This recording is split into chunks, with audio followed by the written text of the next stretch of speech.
Bonsoir. Il y avait dans ma génération le débat, faut-il laisser les enfants devant leur écran de télévision ou non? Ce débat a changé désormais et s'est transformé en faut-il laisser les enfants devant leur tablette?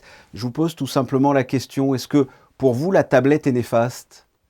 Ah oui, oui, clairement, enfin, en tout cas, c'est ce que montre la littérature. En fait, c'est toujours le même débat, Mhm. sauf que maintenant, au lieu d'être attaché à la télévision dans votre salon ou je ne sais où, vous avez la télévision et les écrans en général et l'ensemble des écrans, les jeux vidéo, les réseaux sociaux. Donc, il y a une multiplication des écrans qui est dans votre poche et qui vous accompagne constamment. Et donc, la littérature, de ce point de vue, est on ne peut plus consensuelle, même si parfois on continue à entendre le contraire, comme ça a été le cas pour tous les grands problèmes de santé publique. On a commencé par nous dire que c'était pas vrai. Maintenant, on nous dit que c'est vrai, mais que bon, faut éviter les paniques morales. Donc voilà. Et puis on finit par nous dire que c'est vrai, mais que c'est pas aussi important que ce qu'on pensait. Voilà, les effets, ils sont massifs, ils sont importants. Mais quels sont ces dommages? Quand vous dites que c'est un effet négatif, quels sont les effets négatifs en fait?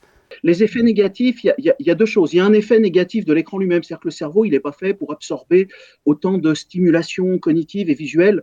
Donc, les études montrent que quand l'enfant est exposé, juste les écrans est exposé au bruit, aux images, ça a des effets, y compris pour des temps courts, parce que le cerveau de l'enfant, il est en pleine plasticité, il est vraiment en plein développement sur le jeune enfant, par exemple, et donc ça a des effets sur sa structuration cérébrale. Donc, il y a l'écran lui-même, la surstimulation sensorielle qui est négative, et puis il y a aussi et surtout le fait que ça prend un temps colossal sur d'autres activités qui, pour le coup, sont bien plus structurantes pour le cerveau. Ça prend énormément de temps sur les interactions intrafamiliales qui sont nécessaires au développement du langage, par exemple. Ça prend du temps sur la lecture, ça prend du temps sur les activités physiques. Ça a des effets sur la concentration parce que ça déstructure la concentration. Donc, en fait, quand on regarde au bout du compte l'ensemble des effets, ça a des effets sur le développement du langage, sur la concentration, sur aussi la santé mentale, si j'ose dire, à travers notamment les effets que ça a sur le sommeil. C'est des effets très Mhm. destructeurs sur le sommeil. Et au bout du compte, les effets sont majeurs sur la réussite scolaire. Oui, voilà, parce que j'ai l'impression aussi qu'il peut y avoir des effets positifs. Une tablette, ça reste aussi une ouverture sur le monde. C'est en fonction aussi de ce que l'on regarde sur la tablette. Ah oui, oui, évidemment. Alors ça c'est le truc. Personne ne discute ça. Je veux dire, D'accord. personne n'est suffisamment stupide pour discuter le fait que les écrans peuvent avoir des impacts positifs et des usages positifs. Le problème, c'est pas qu'est-ce que les enfants et les ados pourraient faire avec les écrans qui pourraient structurer et aider leur développement.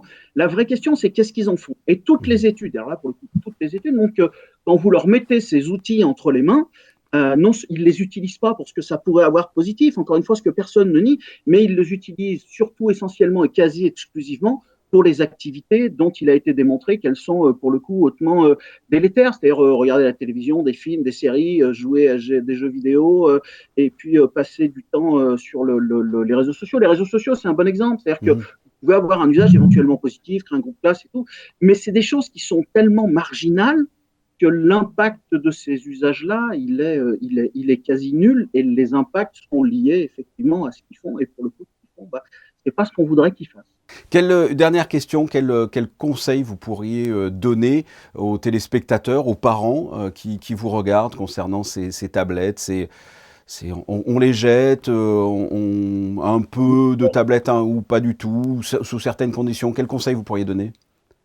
Mon premier conseil, c'est méfiez-vous des baratins lobbyistes et des gens qui vous expliquent que ça rend les gamins terriblement intelligents, parce que c'est souvent des gens qui vous disent ça, mais qui protègent leurs gosses. Mhm.